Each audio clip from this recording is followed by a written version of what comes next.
नमस्कार आप सभी को। स्वागत है आपका। इस वीडियो में हम संडे को जो टेस्ट कंडक्ट हुआ जेएसएससी सीजीएल का 5th टेस्ट, उसके मैथ के क्वेश्चन का सॉल्यूशन देखेंगे। उम्मीद है कि आपको इस वीडियो को देखने के बाद मैथ के सारे क्वेश्चन के सॉल्यूशन समझ में आ जाएंगे। इसके बाद भी अगर आपको कहीं दिक्कत हो तो आप हमें कमेंट करके पूछ सकते हैं। तो चलिए शुरू करते हैं।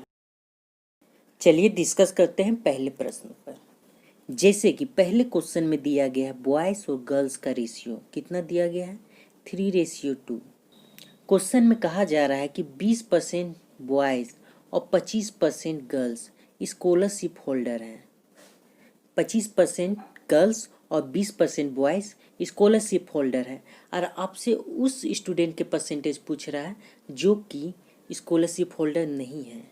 यहाँ आप ध्यान दे रहे होंगे, आपसे आंसर परसेंटेज में पूछ रहा है। जब भी रेशियो के क्वेश्चन में डाटा मतलब रियल डाटा ना पूछे, परसेंटेज या रेशियो में ही आंसर पूछे तो आप मान के भी चल सकते हैं। जैसे कि हमने मान लिया 300 बॉयज़ हैं और 200 गर्ल्स हैं। क्या किया हमने, दोनों को सेम नंबर से इंटू करना है। यहाँ पे आप ध्यान रखिएगा, जिससे जो नंबर से इंटू करने पर आपको इजी पड़े उसी से कीजिए, पर दोनों को सेम से। यहाँ पे 300 और 200 हुआ, 100 से इंटू कर दिए तो 300 बॉयज़ हुआ, 200 गर्ल्स हुआ।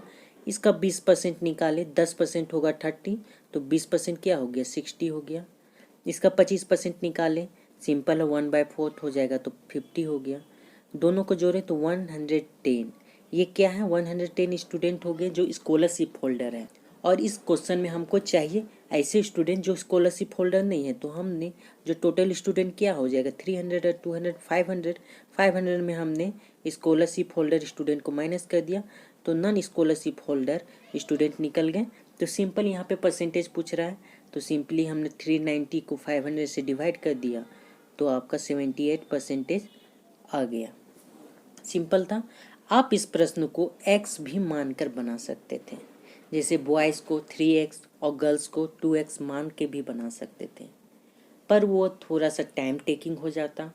हमें एग्ज़ाम में वैसे सॉल्यूशन की ओर ध्यान देना है जिससे कि टाइम की बचत हो, क्योंकि एग्ज़ाम में एक एक सेकेंड का काफ़ी इंपॉर्टेंस होता है। इस तरह से सॉल्यूशन करने पे आपको 15 से 20 सेकेंड लगेंगे, उससे ज़्यादा नहीं लगेगा। तो चलिए दूसरे प्रश्न पर नज़र डालते हैं। ये भी रेशियो का क्वेश्चन है। इसमें आपको दिया गया है, क्वेश्चन में कह रहा है कि 48 स्टूडेंट है, टोटल स्टूडेंट की संख्या 48 है, जिसमें बॉयज़ और गर्ल्स का रेशियो 5:3 है। ये क्वेश्चन में दिया गया है और क्वेश्चन में बोल रहा है कि टोटल स्टूडेंट में कुछ गर्ल्स को ऐड किया जाता है जिसके बाद रेशियो 6:5 हो जाता है। तो आपसे यह पूछ रहा है कि कितने गर्ल्स को ऐड किया गया होगा कि रेशियो 6:5 हो गया। तो यहाँ पे आपको एक बात तो ध्यान में होगा कि बॉयज़ के नंबर में कोई अंतर नहीं हो रहा, गर्ल्स के नंबर में अंतर हो रहा है। यहाँ पे टोटल स्टूडेंट की संख्या दिया गया है 48 और 5:3 दिया गया है। 48 है तो 5 और 3 कितना हो गया 8, तो हमने 8 से डिवाइड कर दिया तो हो गया निकला 6, मतलब एक यूनिट का वैल्यू 6 है। तो 5 इंटू 6 कितना हो जाएगा 30 और 3 इंटू 6 कितना हो जाएगा 18। तो यहाँ पे आप समझ गए होंगे 30 बॉयज़ हैं जबकि 18 गर्ल्स हैं। यहाँ पे बोल रहा है कि गर्ल्स की संख्या में कुछ एडिंग किया जाता है, मतलब कुछ गर्ल्स ऐड किए जाते हैं। तो हमने क्या किया वही रखा 30 और गर्ल्स में मान लिया कि x गर्ल्स ऐड किए गए। तो न्यू रेशियो क्या बन के आया 6:5। इसको सिंपली सॉल्व किए तो x का वैल्यू 7 निकल गया, मतलब है कि 7 गर्ल्स को ऐड किया गया तब जाके 6:5 हो गया बॉयज़ और गर्ल्स का रेशियो। तो यहाँ पे आंसर निकल जाएगा B 7। ये तो हुआ एक क्वेश्चन को सॉल्व करने का सिंपल तरीका। एक तरीका और है जो आप समझ सकते हैं, चलिए उसको भी डिस्कस कर लेते हैं। यहाँ पे आप ध्यान दे रहे होंगे तो आपसे बोला गया है कि 5:3 था, पहले 5:3 था और बाद में 6:5 हो गया। यहाँ पर केवल गर्ल्स को ऐड किया गया है, बॉयज़ के नंबर में कोई अंतर नहीं है। शुरू इस फर्स्ट रेशियो में भी कोई अंतर नहीं है, सेकंड रेशियो में भी कोई अंतर नहीं है। जितना पहले बॉयज़ थे उतना ही बाद में बॉयज़ हैं। तो हम बॉयज़ की संख्या को क्यों ना सेम कर दे दोनों रेशियो में। इसलिए दोनों रेशियो में बॉयज़ की संख्या को, बॉयज़ के नंबर को सेम करने के लिए हमको क्या करना पड़ेगा, ऊपर न्यूमिनेटर सेम करना पड़ेगा। तो हमने 6 और 5 है, तो इधर नीचे वाला रेशियो में 5 से इंटू कर दिया, ऊपर वाले रेशियो में 6 से इंटू कर दिया, 6/6 और 5/5। आप समझ गए होंगे। तो ऊपर भी 30 आ गया, नीचे भी 30 आ गया, मतलब ऊपर के रेशियो और नीचे के रेशियो में बॉयज़ का संख्या सेम हो गया। गर्ल्स का संख्या सेम नहीं होगा क्योंकि उसमें कुछ ऐड किया गया है। आप दोनों को जोड़ेंगे तो सिंपल 48 आ जाएगा, जो कि टोटल स्टूडेंट दिया। तो यहाँ पे देखेंगे 30 है, 18 में कितना बढ़ रहा है, 7 बढ़ रहा है, तब जाके 25 हुआ। तो सिंपली क्या हो जाएगा, 7 आंसर हो जाएगा। इससे भी आप बना सकते हैं, ये शॉर्टकट मेथड था। तीसरा नंबर का क्वेश्चन है, स्पीड और डिस्टेंस का क्वेश्चन है, काफ़ी सिंपल क्वेश्चन है। यहाँ पे बोल रहा है धारा के साथ में और प्रतिकूल यानी विपरीत में स्पीड दिया गया है 14 किलोमीटर पर आवर और 8 किलोमीटर पर आवर। आपको ध्यान होगा कि स्पीड साथ में ज़्यादा होगा और विपरीत होगा तो धारा का स्पीड उसके अगेंस्ट जाएगा तो कम होगा। तो सिंपली यहाँ पे हो जाएगा स्पीड और धारा का स्पीड को जोड़ देंगे तो 14 जब साथ में होगा, जब अगेंस्ट होगा मतलब प्रतिकूल होगा तभी माइनस कर देंगे तो 8 हो जाएगा। इससे आप y का वैल्यू आराम से निकाल सकते हैं। यहाँ पे 2x = 22 हो जाएगा, x = 11 तो y = 3 सिंपली। तो इसका आंसर हो जाएगा तो y 3 किलोमीटर पर आवर क्या है, धारा की चाल है। अगला प्रश्न है प्रॉफिट और लॉस से प्रश्न है, जिसमें कहा गया है कि रमेश एक पुस्तक को बेचता है जिसमें उसको 30% का लॉस होता है। अगर वह 140 रुपये ज़्यादा में बेचता तो उसे 40% का प्रॉफिट होता। 100% CP मान लिए। अगर 30% लॉस में बेचा तो कितना हो गया, 70% में बेचा, और 40% ज़्यादा में बेचा तो 140 हो गया। और आपको ध्यान होगा कि क्वेश्चन में दिया गया है 140 रुपये ज़्यादा में बेचता तो उसको 40% का प्रॉफिट होता। मीन्स 70 और 140% के जो बीच का डिफरेंस है वो 140 के बराबर होगा। तो कितना आ जाएगा, 70 और 140 का डिफरेंस 70 आ जाएगा। 70 किसके बराबर हो जाएगा, 140 रुपये के बराबर हो जाएगा। तो सिंपल आप 10% निकाल सकते हैं जो 20 के बराबर हो जाएगा। तो 100% आपका निकल जाएगा 200 के बराबर, यानी कि CP कितना हो जाएगा, 200। तो इसका B आंसर सही हो जाएगा। अगला प्रश्न देखते हैं, यह भी प्रॉफिट और लॉस से है। इस प्रश्न में आपको बोल रहा है अगर लॉस 20% हुआ हो तो SP में क्या मल्टीप्लाई किया जाए कि हमारा CP आ जाए, यानी कि सेलिंग प्राइस में क्या मल्टीप्लाई किया जाए कि कॉस्ट प्राइस आ जाए। तो क्या हुआ, 20% का लॉस हुआ है, यानी कि CP का 80% कितना होगा, SP के बराबर होगा। यहाँ पे 20% का लॉस हुआ है इसीलिए 80% CP का SP के बराबर होगा। आप समझ रहे होंगे। तो 80% को हमने सॉल्व किया तो 4/5 आ गया। यहाँ पे SP में कितना मल्टीप्लाई करना है ये पूछा है, तो CP को यहाँ इधर रखें, 4/5 को उधर ले गए तो 5/4 हो गया, यानी कि 5/4 SP में मल्टीप्लाई करेंगे तो CP आ जाएगा। सिंपल था। तो क्या हो जाएगा इसका आंसर, C 5/4। अगला प्रश्न है, यहाँ पे दिया गया है सिंपल इंटरेस्ट 2 ईयर का 5% के रेट से कितना हो रहा है, 1600 हो रहा है। सिंपल इंटरेस्ट 2 ईयर का 5% के रेट से कितना हो रहा है, 1600 हो रहा है। और आपसे पूछ लिया है कि उसी रेट से, सेम रेट, उसी रेट से 3 साल का कंपाउंड इंटरेस्ट कितना होगा एनुअली। उसी रेट से 3 साल का कंपाउंड इंटरेस्ट कितना होगा, ये आपसे इस प्रश्न में पूछ लिया है। तो सबसे पहले तो हम डिस्कस करना चाहेंगे SP और CP में आप अंतर समझते हैं कि नहीं। कोई बहुत टफ है समझना, ये ऐसा नहीं है। जैसे कि 100 मान के चलते, 100 आपका प्रिंसिपल है। अगर सिंपल इंटरेस्ट 10% लग रहा है तो कितना हो जाएगा, 10 हो जाएगा। इसका 100 का 10 हो जाएगा। तो first year simple interest principal से लगा, सेकेंड ईयर का भी सिंपल इंटरेस्ट प्रिंसिपल से ही लगेगा, यानी कि सेकेंड ईयर भी 10 हो गया, थर्ड ईयर भी 10 हो गया।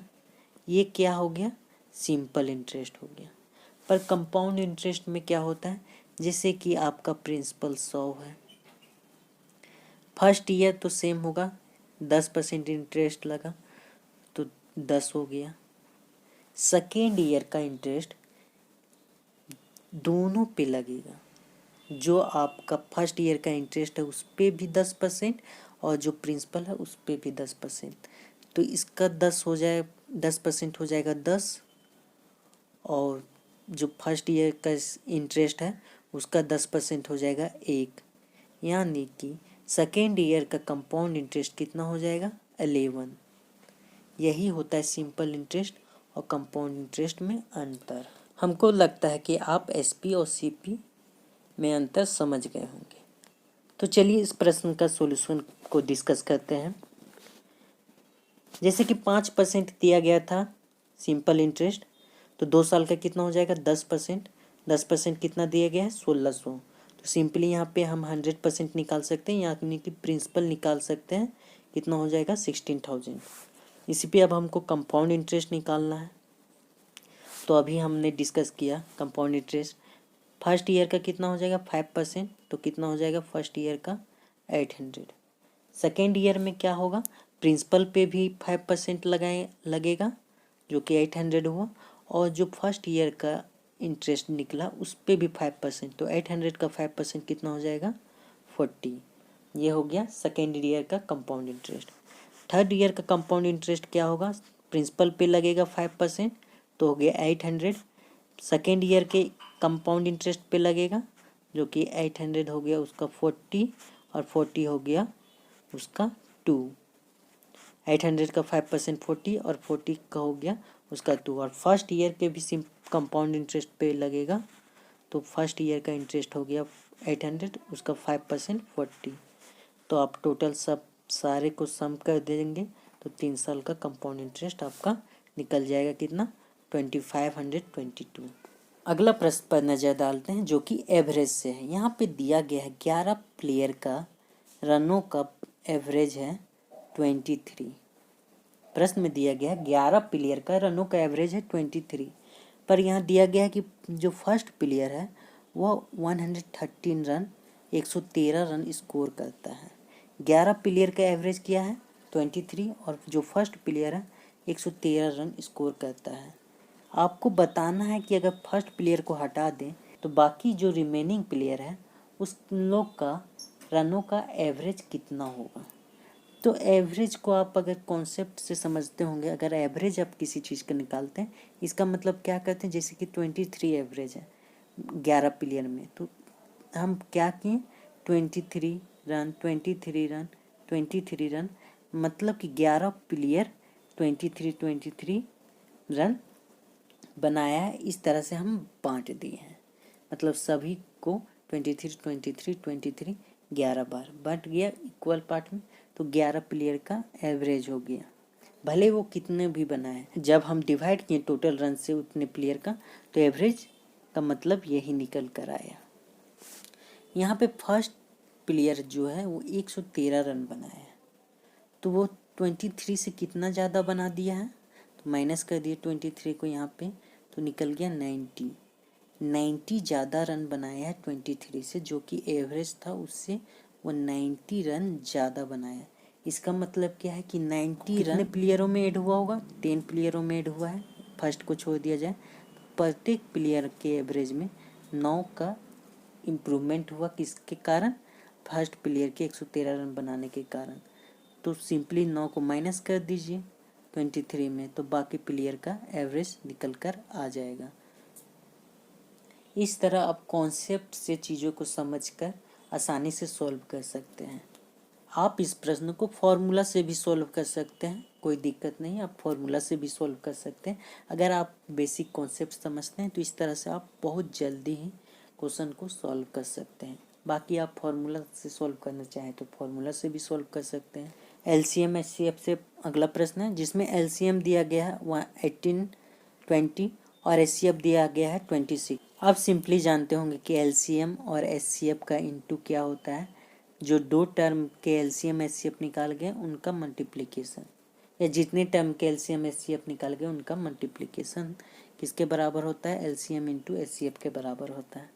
तो यहाँ पे LCM और HCF तो आपको दिया गया है, एक नंबर दिया गया है 130, अगला नंबर पूछ रहा है तो अगला नंबर x मान लिए, और सिंपली यहाँ पे एलसीएम इधर इंटू कर दीजिए, एक्स का वैल्यू निकाल दीजिए, तो एक्स का वैल्यू आपका निकल के आएगा 364।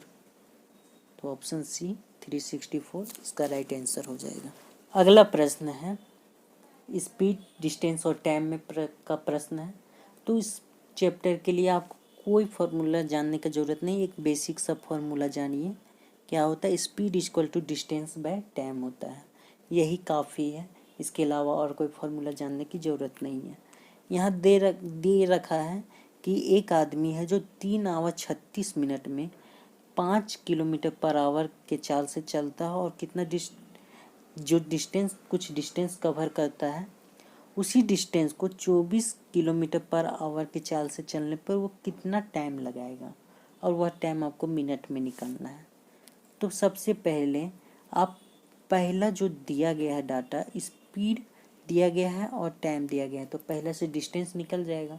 अब बाद के डाटा में भी डिस्टेंस सेम है और वहाँ पे आपको स्पीड दिया गया है, तो बाद के डाटा में डिस्टेंस और स्पीड आपको मिल गया, तो टाइम तो निकल जाएगा। सिंपल है, टाइम निकाल सकते हैं आप।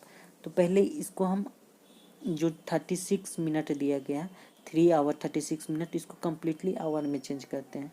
तो 36 को 60 से हम डिवाइड कर दिए, तो क्या हो गया 3 होल 3/5, तो इसका कितना हो जाएगा 18/5 आवर हो गया। तो यहाँ से हम डिस्टेंस निकाले, डिस्टेंस क्या हो जाएगा स्पीड इंटू टाइम, तो स्पीड और टाइम को इंटू कर दिया, तो यहाँ 5 कट जाएगा, तो कितना आ गया डिस्टेंस आ गया 18 किलोमीटर। सेकेंड केस में कह रहा है कि सेम डिस्टेंस को वह 24 किलोमीटर पर आवर के स्पीड से कवर करेगा, तो उसको कितना टाइम लगेगा। सिंपल है, ना आपको डिस्टेंस पता है, स्पीड पता है, तो आप टाइम निकाल देंगे। तो टाइम इक्वल टू क्या हो जाएगा distance by speed. Simple, 18 kilometre आपको पता है, आपने निकाला अभी, और 24 किलोमीटर पर आवर दिए रखा है। जब इस दोनों को डिवाइड करेंगे तो 3/4 आएगा, और ये आवर में आएगा, 3/4 आवर आएगा। और आपसे प्रश्न में बोला है कि आपको मिनट में निकालना है, तो सिंपली इसको 60 से इंटू कर देंगे तो 45 मिनट आ जाएगा। तो 45 मिनट आपका राइट आंसर हो जाएगा। अगला प्रश्न है, यहाँ पे ए दे रखा है 0.4 इंटू 0.4। तो आप जानते होंगे 4 को इंटू करेंगे 16, और एक पॉइंट के बाद यहाँ पे है, यहाँ पे एक पॉइंट के बाद मतलब 1 2, उसका जो प्रोडक्ट होगा 2 पॉइंट के बाद होगा, 1 2 पॉइंट लगाएं, तो इस तरह 0.16 हो गया।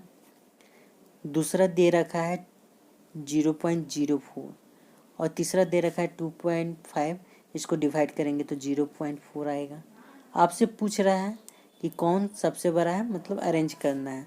तो यहाँ आप देख रहे होंगे 0.4 सबसे बड़ा है, तो सी सबसे बड़ा हो गया।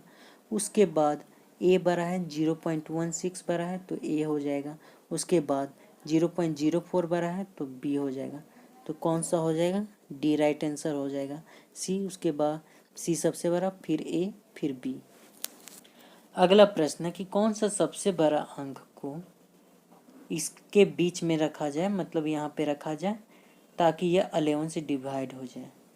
तो आप अगर जानते होंगे, पढ़े होंगे कि 11 से डिवाइड होने के लिए कोई नंबर होता है, उसका जितना ऑड प्लेस में डिजिट होता है उसका सम, इवन प्लेस में डिजिट होता है उसका सम, और दोनों का डिफरेंस आइदर 0 या 11 होना चाहिए। तो सिंपली हमने क्या किया, जो ऑड प्लेस में है उसको सम कर दिया, तो कितना आया 20 + x। जो इवन प्लेस में जो डिजिट है उसका सम कर दिया, तो 29 आ गया। इवन प्लेस और ऑड प्लेस को डिफरेंस किए, आइदर 0 और 11 आना चाहिए। 11 रखेंगे तो छोटा डिजिट मिलेगा, 0 रखेंगे तो उससे बड़ा डिजिट मिलेगा। यहाँ पे लार्जेस्ट डिजिट की बात किया, इसीलिए हमने 0 रखा। तो जब 0 रखा तो x का वैल्यू कितना निकल कर आ गया 9। तो इस प्रश्न का सही उत्तर क्या हो जाएगा 9। अगला प्रश्न है जो कि ट्रिगोनोमेट्री से है, जिसमें पूछा गया कोस स्क्वायर 20 डिग्री और कोस स्क्वायर 70 डिग्री का सम कितना होगा, का जोड़ कितना होगा। तो देखते हैं इस प्रश्न को बनाने से पहले कि इसमें कौन कौन से फॉर्मूला यूज होंगे, उसको समझ लेते हैं। पहले आपको ध्यान में रखना है साइन 90 - थीटा कोस थीटा के बराबर होता है, और कोस 90 - थीटा साइन थीटा के बराबर होता है। काफ़ी सिंपल है। आप 10 क्लास में ट्रिगोनोमेट्री पढ़े होंगे। 10 क्लास तक के सारे ट्रिगोनोमेट्री जो 10 क्लास के चैप्टर है उसको अच्छे से समझना है। उसमें जितने भी फॉर्मूला यूज हुए उसको आपको याद होने चाहिए, ताकि आप ट्रिगोनोमेट्री के हर क्वेश्चन को आसानी से समझ सकें और सॉल्व कर सकें। एक फॉर्मूला है sine square theta plus cos square theta equal to 1। ये 3 फॉर्मूला है जो आपको ध्यान में होने चाहिए। तो यहाँ पे पूछा है कोस स्क्वायर 20 डिग्री और कोस स्क्वायर 70 डिग्री का सम। तो हम जानते हैं कि कोस स्क्वायर 20 डिग्री है, इसको 90 माइनस थीटा करेंगे तो साइन स्क्वायर में बन जाएगा, यानी कि sine square 90 degree minus 20 degree और इधर कोस स्क्वायर 70 डिग्री। हम ऐसा क्यों कर रहे हैं? क्योंकि 90 माइनस 20 करने पे 70 हो जाएगा और दोनों तरफ 70 हो जाएगा। साइन स्क्वायर 70 डिग्री और कोस स्क्वायर 70 डिग्री। और आप जानते हैं कि जब sign square theta plus cos square theta उसका वैल्यू क्या हो जाता है? 1 हो जाता है। तो इसका आंसर क्या हो जाएगा? 1। अगला प्रश्न है, ये भी ट्रिगोनोमेट्री से है। इसमें प्रोडक्ट पूछा है 1 प्लस टेन स्क्वायर ए का और 1 माइनस साइन स्क्वायर ए का। तो चलिए पहले देखते हैं कि इसमें कौन सा फॉर्मूला यूज करेंगे हम। आपको ध्यान में होने चाहिए 1 plus tan square A equal to होता है सेक स्क्वायर ए, और दूसरा फॉर्मूला जो कि इससे पहले के प्रश्न में भी यूज किए sine square A plus cos square A equal to 1, और दूसरा चीज़ sec theta equal to cos theta होता है, मतलब रेसिप्रोकल होता है कोस थीटा का सेक थीटा। तो ये आपको ध्यान में रखना। तो यहाँ पे इस प्रश्न में पूछा है 1 प्लस टेन स्क्वायर ए और 1 माइनस साइन स्क्वायर ए। तो 1 प्लस टेन स्क्वायर ए तो अभी हमने देखा सेक स्क्वायर ए के बराबर होता है, और sine square A plus cos square A equal to क्या होता है? 1। तो कोस स्क्वायर ए को एक तरफ रखेंगे तो उधर क्या हो जाएगा? 1 माइनस साइन स्क्वायर ए।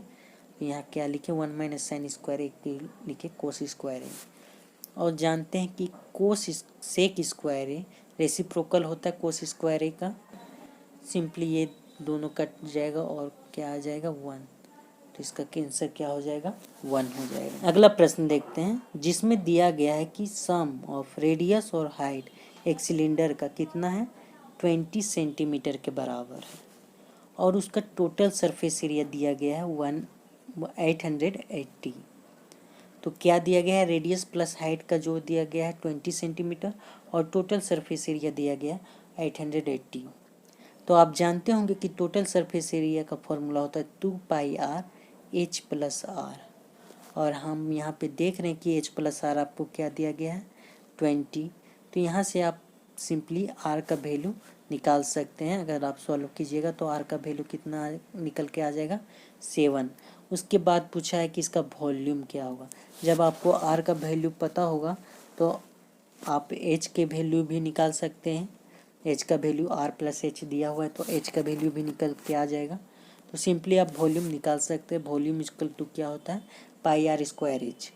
तो सिंपली आर और एच का वैल्यू पुट कीजिए तो ये निकल के आ जाएगा 2002 सेंटीमीटर क्यूब। अगला प्रश्न पे नज़र डालते हैं। एक वायर है जो कि 132 सेंटीमीटर लेंथ का है, उसको बारी बारी पहले इक्विलेटरल ट्रायंगल के शेप में बनाया गया, स्क्वायर के शेप में बनाया गया और फिर सर्कल का शेप में बनाया गया, मोड़ के बनाया गया। तो आपसे पूछता है कि किस में सबसे ज़्यादा एरिया कवर करेगा। आप इस बात को ध्यान में रखिएगा कि अगर सेम लेंथ की किसी भी चीज़ को इक्विलेटरल ट्रायंगल, स्क्वायर और सर्कल में बनाया जाता है तो सबसे ज़्यादा एरिया सर्कल कवर करेगा। तो यहाँ पे आपका तो सिंपली आंसर क्या हो जाएगा? ए सर्कल हो जाएगा। पर हम इस क्वेश्चन को सॉल्व करके दिखा देते हैं ताकि आप अच्छे से समझ पाएँ। एक 132 सेंटीमीटर का वायर है, इक्विलेटरल ट्रायंगल, तीनों साइड इक्वल होता है तो इसीलिए इसको 3 से डिवाइड कर दिए। तो कितना हो जाएगा इसका लेंथ? 44 सेंटीमीटर। जब उसको स्क्वायर में किया जाएगा तो स्क्वायर का चारों लेंथ बराबर होता है, तो इसको 4 से डिवाइड कर देंगे तो उसका साइड का लेंथ कितना निकल के आ जाएगा? 33 सेंटीमीटर। और जब सर्कल करेंगे तो सर्कल का सर्कमफेरेंस क्या होता है? 2 पाई आर। तो 2πr को 132 से करेंगे तो यहाँ से r का वैल्यू 21 निकल जाएगा। अब तीनों का एरिया कंपेयर कीजिए। इक्विलेटरल ट्रायंगल का एरिया क्या होता है, √3/4 a²। तो ये आप देख रहे हैं। स्क्वायर का एरिया क्या हो जाता है, लेंथ का स्क्वायर, तो ये देख रहे हैं। और सर्कल का एरिया क्या हो जाता है, πr², तो ये देख रहे हैं। यहाँ पे आप देख रहे हैं कि √3/4 0.5 आधा से भी कम है, मतलब ये जो वैल्यू आएगा उसको आधा से भी कम कर देगा ये √3/4।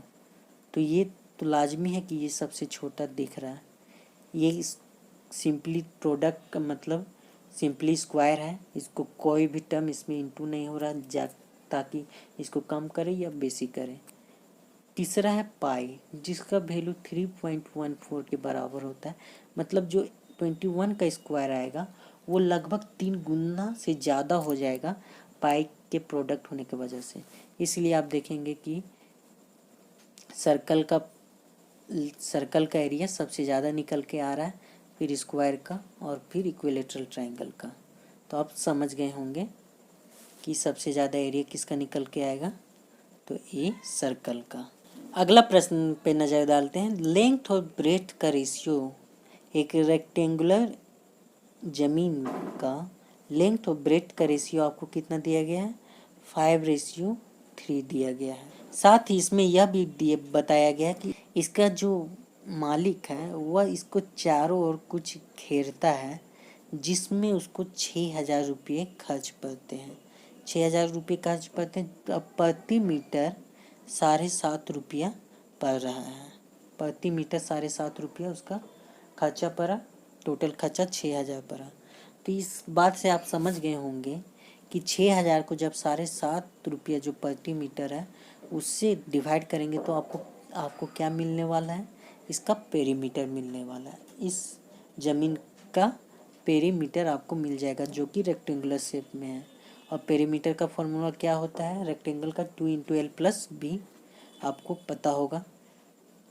तो आपको क्या मिल जा रहा है, 2 × l+b मिल जा रहा है 800। जब 7.5 से 6,000 को डिवाइड करेंगे तो 800 निकल कर आएगा। तो यहाँ से आप L और B लेंथ और ब्रेथ का रेशियो दिया गया 5:3, तो हम लेंथ मान लिए 5x और ब्रेथ मान लिए 3x। और आपसे क्या पूछा है, L - B में, यानी कि 2x का वैल्यू पूछा है। तो यहाँ से आप सिंपली 2l + b में 5x और 3x पुट करेंगे L और B के जगह में, तो x का वैल्यू आपको निकल के आ जाएगा। आप सिंपली 2x का वैल्यू निकाल सकते हैं। x का वैल्यू 50 निकल कर आया, तो 2x का वैल्यू कितना हो जाएगा, 100। तो इस प्रश्न का सही उत्तर हो जाएगा B, 100 मीटर। अगला प्रश्न है कि length of diagonal of a rhombus, मतलब रोम्बस का दोनों डायगोनल का लेंथ कितना दिया गया है आप यहाँ पर 24 सेंटीमीटर और 10 सेंटीमीटर। आपसे पूछ रहा है कि पेरीमीटर क्या होगा उस रोम्बस का। अगर आप रोम्बस का प्रॉपर्टी समझते होंगे, जानते होंगे, तो आप समझते होंगे कि यह क्वेश्चन में कोई दम नहीं है। तो चलिए पहले समझे रोम्बस का प्रॉपर्टी। रोम्बस जो होता है वह अपने डायगोनल को परपेंडिकुलर बाइसेक्ट करता है। परपेंडिकुलर और बाइसेक्ट, यहाँ पे 2 शब्द निकल कर आए। परपेंडिकुलर बोलने का मतलब कि एक दूसरे के बीच 90 डिग्री का एंगल बनाता है, और दूसरा चीज़ है बाइसेक्ट, मतलब दोनों एक दूसरे को इक्वल भाग में बांटता है। क्वेश्चन में पहला डायगोनल का लेंथ दिया गया है 24 सेंटीमीटर और दूसरा डायगोनल का लेंथ दिया गया है 10 सेंटीमीटर। तो एक साइड यहाँ से यहाँ का लेंथ हो जाएगा उसका आधा, 24 का 12 सेंटीमीटर, और यहाँ से यहाँ का लेंथ हो जाएगा 10 सेंटीमीटर का आधा, 5 सेंटीमीटर। क्योंकि अभी ये बताएं कि परपेंडिकुलर तो होता है, साथ ही बाइसेक्ट भी करता है। तो 2 परपेंडिकुलर है तो यहाँ पे पाइथागोरस थ्योरम लग जाएगा। 12 और 5 का 12 स्क्वायर प्लस 5 का स्क्वायर क्या हो जाएगा, 13 का स्क्वायर, मीन्स इसका साइड का लेंथ कितना आ जाएगा, 13 सेंटीमीटर। आप जानते होंगे रोम्बस का चारों साइड इक्वल होता है, तो इसका पेरीमीटर सिंपली हो जाएगा 4 से इंटू कर देंगे उसके साइड को, तो 13 × 4 52। सेंटीमीटर, मीन्स इसका पेरीमीटर कितना निकल के आएगा 52 सेंटीमीटर। इस प्रश्न का सही उत्तर हो जाएगा। अगला प्रश्न दिया गया है area of rectangle. Area of rectangle दिया गया है और उसका पेरीमीटर दिया गया, मीन्स रेक्टेंगल का एरिया और पेरीमीटर दोनों दिया गया है और आपसे पूछ रहा है लेंथ ऑफ डायगोनल। आप जानते हैं एरिया क्या होता है पेरीमीटर का, L इंटू बी, यानी लेंथ इंटू ब्रेथ, और पेरीमीटर क्या होता है 2L प्लस बी। तो L इंटू बी कितना दिया गया है 60 सेंटीमीटर और 2L plus B 24, means L plus B कितना दिया गया है 17 सेंटीमीटर। डायगोनल निकालना चाहेंगे तो डायगोनल क्या हो जाएगा पाइथागोरस थ्योरम से L square plus B square का रूट डायगोनल हो जाएगा। तो आप ये कह सकते हैं कि L square plus B square diagonal का स्क्वायर होगा, मीन्स आपको L square plus B square निकालना है। अगर आप L प्लस बी का होल स्क्वायर करते हैं तो L square plus B square होगा 2LB होगा।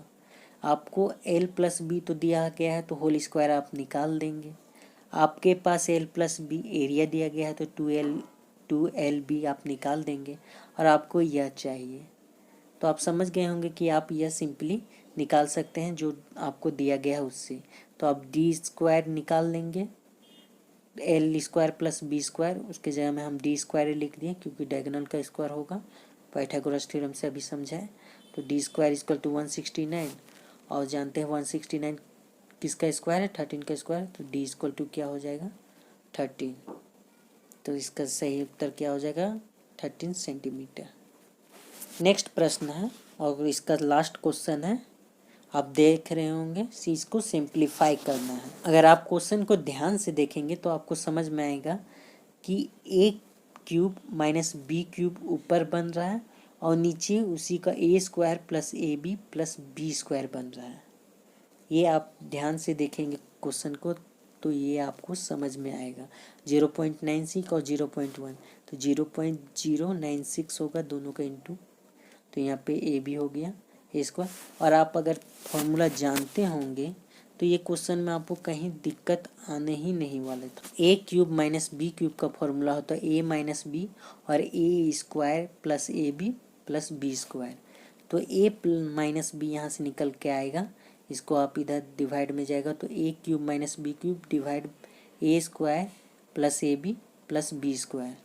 तो क्या हो जाएगा आप जानेंगे कि दोनों का डिवीजन क्या किसके बराबर होगा a माइनस बी के बराबर होगा। सिंपली यहाँ पे क्या कर देना है 0.96 को माइनस कर देना था 0.1 से, तो क्या निकल के आएगा 0.86। आई थिंक आपको अच्छे से समझ में आ गया होगा। ये हमने डिस्कस किया जो कल टेस्ट कंडक्ट किया गया था JSSC CGL का 50 टेस्ट। अभी तक हमने 5 टेस्ट कंडक्ट कर दिया है। अगर आप चाहते हैं कि अगले टेस्ट में आप भी ज्वाइन करें और अपनी तैयारियों को समझें कि आपकी तैयारी किस तरह की है तो आप टेस्ट ज़रूर ज्वाइन करें। आप टेस्ट ज्वाइन करना चाहते हैं, इच्छुक है तो आप हमसे व्हाट्सएप पे कांटेक्ट करके या फिर मेरे टेलीग्राम ID पर कांटेक्ट करके जानकारी ले सकते हैं। उम्मीद है कि आपको वीडियो काफ़ी पसंद आया होगा। तो मिलते हैं अगले वीडियो में। वीडियो देखने के लिए आपका बहुत बहुत धन्यवाद।